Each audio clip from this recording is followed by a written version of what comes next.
And this one, we're going to get into this right now. We got to go to positive negatives. You want to go into start with negatives? Yeah. Oh yeah. Might as well. Look, we got to move on because we want to see what we can take out of this game. It wasn't just a victory, and it wasn't just the backups were in there. There was good, there was bad, things that we can take from it, and things we can learn from. So, and let's start with the negatives because I think they are more than the positives. So, talk to me. What you got? So, my first one is really surprising, but Cam Cheeseman. So, on that first field goal attempt by Joey Sly, he snapped the ball into the ground. And I mean, didn't just like let it one up. He snapped a straight worm burner back to Tressway. And Tressway did an amazing job of catching it, putting it down, and the kick got off. You know, it wasn't the best looking field goal attempt by Joey, but it worked. So that's actually been going around for the last couple of weeks. And at one point they asked, the media was asking about Cam, and they're like, what's going on here? His snaps haven't been good. And they said, oh, don't worry, he's just working out some new technique. Well, I don't know if this technique is working because it worked. Whatever he used last year worked well. So, I don't know a thing or two about long snaps, but whatever he has decided he needs to change ain't working for Cam Cheeseman. And they're going to need to get this figured out because we can't afford this in the regular season. Yeah. No, absolutely. And that's one of those positions that you kind of overlook. You don't really pay attention to it, but it's so critical. It's so crucial to a lot of those kicks and everything. Thank goodness we have a Tressway, sure-handed and everything. Yep. One of my negatives was the defense. I know, and I'm going to put this disclaimer out, I know we didn't have the starters in there. I know, or at least not our starting D-line. I know we didn't, they were in their backups and this and that. These are still the 2s and the 3s. Guys that if we have injuries, which, let's be honest, Washington has a propensity to get injured. If we have these injuries, these guys are to come in. So I need to see you improve. And again, you're not playing Lamar. I need more improvement. Wow, Goose. These rookies, I needed to see something from Quan Martin. And that interception, like I said, when I first saw it, okay, he's on the board. But then I'm watching it, and I'm like, no. Yeah. And then you look at the Zay Flowers touchdown early. Oh. He was covered, and then the guy released deep, and then he went with him. Zay was wide open. And then, I don't know if you saw, but then, Zay still had to get past him to the end zone. And he didn't try. He didn't even try out there. So one of the things I've been hearing a lot is Quan, man, and some of the secondary, when they're out there, they're not talking. They're pointing, you go. And you got to communicate. You got to open up and talk to these guys, especially you don't know a lot of these guys. These aren't your main guys in there starting. It frustrates me, especially with that back half, because we had praised them so much this offseason and how they're looking, how good they look. And, there was plays by Emmanuel Forbes, he shot up and sealed the edge. And, there was issues, but there was still positives from it. But when you looked at no movement by that D-line, when you looked at, Barton kind of getting lost, with those blocks and lost in the middle and swallowed up. And then the secondary, some of those plays, man, that's what I told you about. There's another one that if they had gone the other way, like there was a wheel route going deep, wide open. These are little things that we have got to get better on because, God forbid, St. Juice, Cam Curl, you know what I mean? Any of these guys go down, then we bring in some of these backups in, and I don't feel confident. I'm just gonna. From what I saw on Monday, I don't feel confident with that. I'm 100% with you. That one of my big negatives was going to be Quan Martin. He's having some trouble, adjusting to the league so far. But in general, like you said, the defense was not very good. We started both of our linebackers, and neither one of them was really making plays. I was watching the secondary. I was really excited to watch Martin out there get a little bit more playing time, and especially with Kendall Fuller sitting out. I'm pretty sure, I don't know if BSJ played either. So he was going to get some time, and he didn't look very good. The other guy that I didn't think looked good, who regressed from last week, was Wild Goose. Was not successful out there at all either. And so I'm with you. And I'm obviously some of these games it's good to let these guys play some of this out. But I think some of the things we're looking for and why I stayed watching the game was effort. And on that touchdown by Zay Flowers and like Martin, I was like, what are you doing here? Like, what is this? I don't even think he threw a shoulder. And I don't think he did either. Like it's okay to get to the miscommunication out there. That's good. That's the point of preseason. Now you got something on film to talk about. What about that route confused you? But then afterwards, it's like, oh, hey, buddy, we're still playing. Like you pulled an Albert Hainsworth laying on the ground.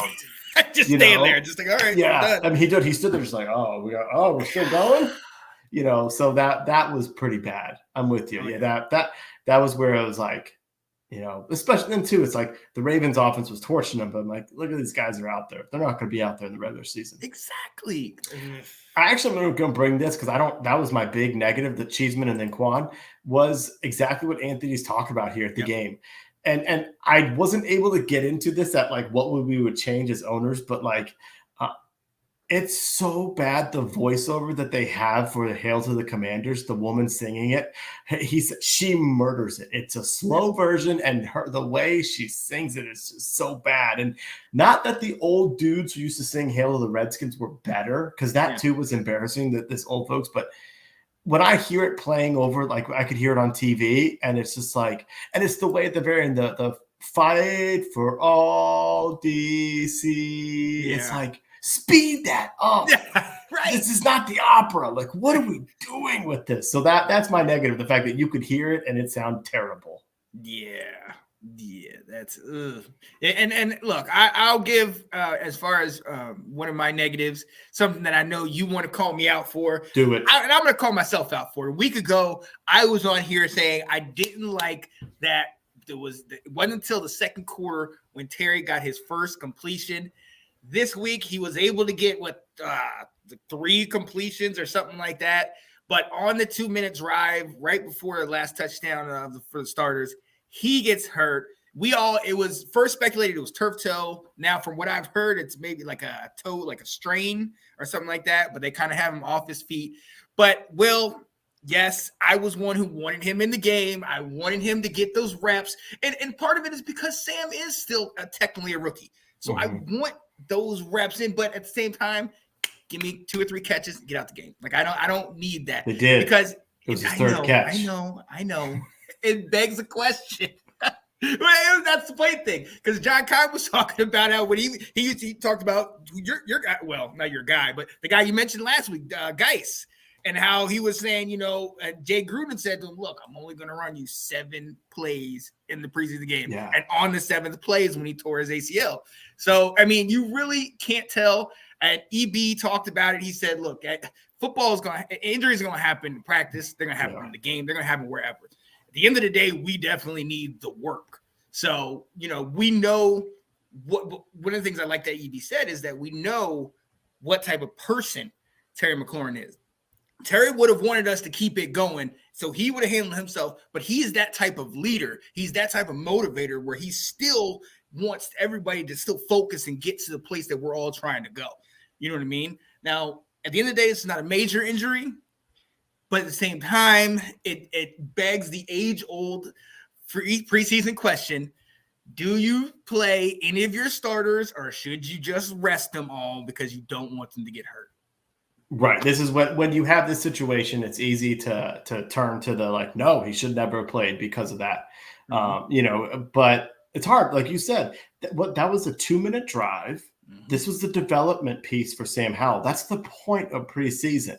I think the difference being in on this one is the fact that we had just done some joint practices with the Ravens where they were letting the starters go against the starters, so it's like our offensive starters were not going against the Ravens defensive starters on this. So you were simulating a 2-minute drill, but who are you simulating it against? And so, it's hard. It's a hard decision.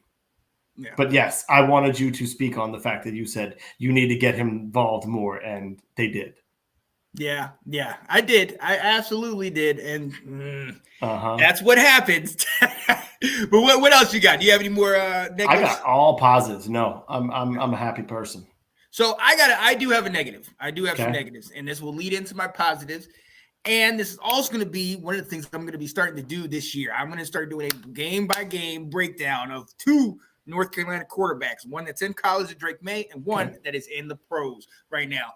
And I got to talk about my guys' negatives. I got to. I love all the things, and I'll talk about his positives in a little bit. But I have 3 or 4 main ones that really kind of are have me worried. What I told you before, he holds on to the ball far too long.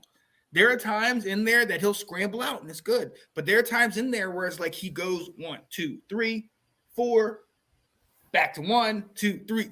Our offensive line's not going to give you that time. Nope. It's not going to happen. Even no NFL line's going to do that. No, exactly. So I love, and one of my positives, I love that he goes through his progressions and he stands in there. But at the same time, sometimes it's 1, 2, 3, check down. Let's move. Let's get to the next play. Let's get to the next thing going. Number 2 for me, those feet. Those feet. I love when he's kind of looking around, but he almost doesn't seem comfortable at times. Sometimes his feet are moving and almost gives me the impression of having kind of a happy feet, like here they come. Now, obviously his throws show that, he's in control of it. He's got it and he can take a hit. We've seen that he's smart in those situations, but and maybe that's not even anything wrong with his game. But to me, from the outside looking in, and it's just like, settle. It's like, you're not settled yet. Settle down and take a deep breath. Because if you're having happy feet against the 2s of the Ravens, we're going to have problems. You know what I mean? When you come into the NFC East defenses. Number 3, love his arm. Love his arm talent. Love all that ability. He can make every throw, and he knows that. And sometimes I think he trusts that a little bit too much. I talked about the throw in the first game that I thought was behind him. Jahan makes a great play, breaks the tackles, and gets the touchdown. And we all look at it as like it's a passing touchdown. In my opinion, it was kind of like, oh, Jahan saved you on that one, buddy. Come on now. And some of these throws are amazing. That one that he hit on the 3rd and 15 that was in between 3 guys to Cole Turner was beautiful. But there are some other ones where it's like, chill. And it's not too many, but you can just tell he trusts that cannon that he has on his arm. And so that's it. And then the last thing for me, and this is not anything that he can really deal with, but it was something that Drew Brees dealt with, height. I've noticed a lot of his passes are getting tipped. A lot of them at the line, or he's getting it right over the line, and they're kind of getting tipped a little bit. Obviously, it hasn't shown to really take effect, but at the same time, I don't know if there's really many things you can do outside of the O-line kind of creating those windows for you. And obviously he extends the play and gets outside of the pocket to open things up a little bit. But that is something that kind of scares me going into the regular season. When you think about the Giants defense and Kayvon Thibodeau, you think about, Big Baby and some of them boys in Philly and then obviously Micah Parsons. These are big dudes, Dexter Lawrence that could put their hands up and block that stuff. So that is something that I'm really, really interested. I wanted to give my negatives on Sam because a lot of y'all will come in here and say, oh, you love him because he's from North Carolina. Oh, you just think he's great because he's North Carolina. No, I pay attention to these things. We watch these things over and over, and I judge him the way I judge myself, which is very harsh. So those are my negatives on him. See, I think it's interesting because we didn't talk about what I think is the biggest negative was the 2 sacks that he had happen. Yep. Now, you hit the first one when you talked about how he held on the ball too long. And that actually was the biggest knock on him coming out of college, was that he does hold on to the ball too long, and that internal clock in him is not fast enough. Now, I'm not going to go through tick by tick what you said, but I did not see the happy feet that you talk about there. I actually, for the second game in a row, thought he looked very poised back there. And I saw him scanning the field. Like that throw to Cole Turner that he had on 3rd and 15, which was really nice. His head was looking left, and then he turned and slung it right. So I was like, he was going through his progressions. But I think the biggest learning opportunity for him this week was working with the offensive line. You're right. He took that sack where he held on the ball too long. I love the gumption that he had to go back, and it's 3rd and 15. Taylor Heineke is going to throw it 8 yards, and we're punting it. Sam Howell said, and it is preseason, but he said, go past the sticks and get open. So I love that. And the second one, he got blown up, and it was a blown protection. Now, the Ravens only rushed 4, So we weren't outmanned, but he had our left tackle. And I think they said it was a check at the line by Howell, but the left tackle blocked the inside guy, and it allowed that outside rusher free reign to hit him. And so that's good for him to experience, because what he said in the interview the whole time is, it was good to be out there. I learned some things out here. Those 2 sacks are on me. I need to learn from what I did and get better at it. Whereas, do you remember in the regular season against Philadelphia after that game, do you remember what we talked about with Carson Wentz? It was the fact that Carson in it said was like, well, yeah, I need to work on getting the ball out more. I also could use a little bit more time. Like, he blames some of those sacks on his offensive lineman. And Sam's not doing any of that. If, was whether it was his call at the line or not, or whether they missed a block and they shouldn't have, a receiver ran the wrong route and wasn't open on that time when he held on the ball. He didn't give any excuses except for himself. So I love that. And if that's the point of preseason here, like, I think Johnny said, like, hey, it's not going to be perfect out there. It's like, this is the point of him to get a chance to practice and see what he's doing, put some things on tape for him to evaluate. So you're right on what you're talking about, but I also thought he bounced back really well and still showed a ton of positives in it too. Oh, absolutely. And my list of positives is a mile much long. Longer. So, yeah. I don't want any of you guys to get confused and think I'm chopping this man down, because like you said it best, Johnny, that he's only played 1, maybe 2 games. My thing is this. I've watched this man since he stepped foot at Chapel Hill in North Carolina. I've watched him since he started as a freshman, sophomore, junior, got to the league. I've seen what he can do. My expectations for him are far higher than a lot of people have him. Mm-hmm. My expectations are for him to not only start, but have a lot of success in the NFL. Yes, he has every one of those tools, and I'm gonna speak on them just like you did. But my issue, though, is that nobody's perfect. We all need things that we have to work on. These are things that I think that he can work on and help to improve, because at the end of the day, he's not the best. He's not even the best in division. Mm-hmm. But what we have to work with the new line, with the new offensive system and concepts, with this young quarterback and all the different directions he's going to go. It's not going to be easy. And I don't want anybody praising him either. I don't want people, and I love, we have positives, but what I'm saying is I don't want people to come out here and say, oh, look, now he's this, da-da-da. No, always room for improvement. Sure. That's where I focus on, and that's what I want from him. As far as he said, nah, Sean, happy feet can't be used unless we're scared. Talking about Bo Nix and Auburn.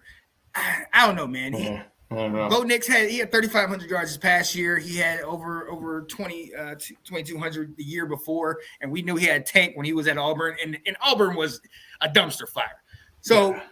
I mean, and it was SEC defenses. So I'll give him a pass for that. Sam, for me, and maybe happy feet, it wasn't like he was scared as much, but you can just see he's not planted. It seems like he's moving a little bit too much. And again, nitpicking. Don't worry about what I have to say, but I do want to focus in on those.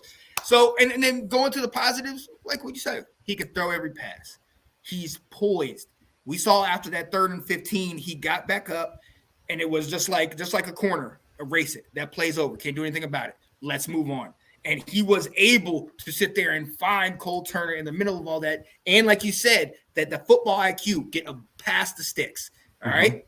And then hit him. Love that. The resiliency of that play, of a lot of things. We struggled. I mean, we had 10 points until that last drive against their 2s and 3s. This is supposed to be our starting guy. So the fact that he was able to execute that drive minus Terry McLaurin and get it to his playmakers. He hit Diami a couple times. He was able to get it to Jahan Dotson, who had, 5 catches, 76 yards, looked really good out there. We looked good. He looked poised in those moments, and he was resilient, came back. Like I said before, boom, boom, boom, goes through all of his progressions. Focuses on, stands in the pocket. A lot of the things that I say negative, you can look at them in a different light and look at them as positive. because him standing in the pocket, him always being ready to be mobile, him extending the play, him going through his progressions, the resiliency, all these are positives for him. That can also be deemed as negatives if, it gets careless, if he's not. But like you said, and one of the things that I've heard from so many people is he autocorrects. He self-corrects. He focuses in on the things that he didn't do right, takes the stuff home, you know what I mean, and studies it and focuses and tries. And he's even said in interviews, like, I really feel like I'm in a good place right now. I really feel like I'm kind of comfortable but at the same time, I'm trying to continue to get better. You want to continue to strive. You're never perfect, but you always want to go after that. So I love what he's doing. Don't get it twisted. But at the same time, iron sharpens iron. We got it. There's always something you can improve on. And that's where I love what EB has been saying. These guys look good. Yes. He didn't even, from the interview that I heard or the press conference, he didn't even leave out the possibility that starters might even get some action in the last game. Just because the way he worded it. The way he worded it was basically, hey, we're getting better, but we still got some work to do. And as long as that journey, we're still on that journey, we're going to get the necessary time because we want guys playing together.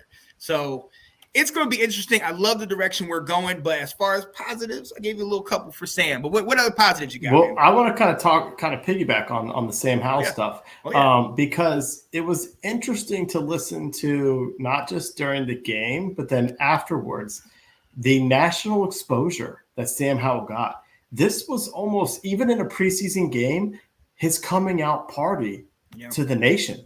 If you saw, Troy Aikman was praising him, especially on some of those throws. He's like, this is what he can do. He's got the arm talent.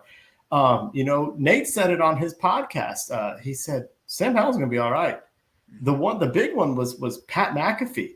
On his show on Tuesday, because all the talk was about the fact that the Commanders beat the Ravens, ended their streak, and they sat there and went. Pat McAfee goes, "Did you all watch this game? Yeah. Sam Howell can play." Yeah. It's almost as if he had his like Brock Purdy moment when Purdy came out. Everyone's like, "Oh no, this guy's operating this offense at a high efficient level." It's like people have seen this now. We saw it against Cleveland, last week, and we were like, hey, he doesn't look so bad out here. And we got to see it for a second time. It's like, this guy knows the offense. This guy can throw it. He can scan the field. He can run it. Like, this dude can play. So I think it was great, the fact that this game was on Monday Night Football, because more people saw it, and he's going to get some of that exposure. But piggybacking into that a little bit is I've seen, this is the most prepared I've ever seen us since we played the 49ers in Osaka under Spurrier, and he ran the score up. And I don't know if it's a credit to Eric Bieniemy, if it's a credit to Ron now just being a head coach and not having to worry about all the rest. I don't know if it's the Josh Harris effect that now all these coaches are like, oh, we better get good. We got a new owner, or if it's just like the euphoria of Dan Snyder being out, and now we can all do what we need to do. But there is a professionalism to our team right now on the field, and they are crisp out there. You mentioned some of these routes. I was getting excited, and Aikman was getting excited watching Terry and Jahan run these routes. He's like, this is what they do in Kansas City, and these guys are perfect for these routes. They talked about the fact that, the drag route that Terry's watching, and all of a sudden he stops. And so the defense thinks he's going to keep going. He just sat in the zone, and Sam zipped it to him for an easy first down. These were wide open first downs. And I get this preseason, but essentially just saying this is what EB is going to be bringing, these concepts from Kansas City. And we've got the players that can shine in it. And so I just very much enjoyed seeing our product on the field, just like, whoa. We're a different unit out here. Like this is a lot of positives of good vibes going into week one. Oh yeah, absolutely. And along with those positives, and I'm going to go back to my guy. I'm going to go back to Sam. We look confident. His aura seems to be going out on the guys. I don't know if you heard Jahan. I think it was a week ago. He said on one of his touchdown passes, he said, "I saw a safety lined up across from me. I knew I had it. He said, he was like, ain't no safety in the league can cover me. Like, and that kind of confidence, they're getting it off of Sam. Sam has got this quiet, calm, this peace about him that I love. And that is something that excites me. And look, again, I love this man. This is my guy. Sam is one of the only QBs since 2000 that's on a Power 5 team to have like 90 plus TDs and under 25 interceptions. He's smart with the ball. He doesn't take those chances unless he truly trusts himself. You know what I mean? And he's poised. Moxie's what we had said before, but now it's just like, now we're getting closer to season. Now these things are starting to matter a little bit more. And he's starting to really just really narrow down the things that he has to work on. If it's his steps, if it's the working with the other guys, these are things that I love. And it seems like the offense is energized by that very thing. So, yes. I got his jersey. I smirked over this. I smirked. Will, you know this. I have 3 jerseys. Okay, I have Doug Williams, I have Barry Sanders college jersey, and I have Sam Howell. I love this guy, man. Yeah, let's go. Yeah, you do. You got any other positives? For me, nothing outside of what we had been talking about. Kind of the O-line and defense really kind of upset me. The offense, we're getting there. We're resilient. I liked it, but still, like I said, 10 points until late to the first half without the with their backups in, it's stress. So I saw more negatives in this game than positives, but Josh Harris was there at the game on Monday. That was super positive because you can tell the fans were hyped about that. Josh Harris was there. Joe Gibbs was there. Oh yeah. My last positive is for the second game in a row, we're seeing Cole Turner emerge. Yes. And he was involved in the first quarter in a block that sprung Robinson, where he came all the way over from the right side and got someone, and he was the last guy to block the defensive player to spring Robinson. That was big. They were talking about it earlier today. He is becoming what we thought we were going to get from him last year. And right now Logan's rehab is going really slow. And we lost Armani Rogers. And so and John Bates is the block first, get open a little bit, but this, he's not the offensive weapon. And while I still think the ball needs to go through our 3 wide receivers and then maybe Gibson first, having someone like Cole Turner show up is going to be a really nice thing. And I'm excited to see, can he translate this into the regular season, because he's had a very good training camp in preseason. And it's great to see. Oh, yeah. Oh, absolutely. Absolutely. One more real quick, EB. We've heard all the nonsense. We've heard all the back and forth. Oh, the players are coming to me and talking to it, and everybody called Wendervin, made big jokes about it. I think this is what he was talking about. He was saying, I know where we have to get to. I've been there. And I'm going to get amped up, and I'm going to get these guys focused, but I'm also going to show them the end game. I'm going to show them where we're trying to go to. And they're buying in, and they're with it, and it's showing. Our offense looked better than it did a week ago. We're starting to become more crisp. We're starting to get more guys in there. There's an urgency about these guys. And I think EB brought that. Is that going to translate into Super Bowl this year? I ain't going to go that far. But I will say that with him in-house, the culture you see is changing, obviously with the new owner and everything like that. But if at the very least, it's just giving people that hope, a hope that we have not had in some time, Will. Dun, dun, dun, dun, dun, dun, dun, dun. Let's go. The Washington Commanders. There it is.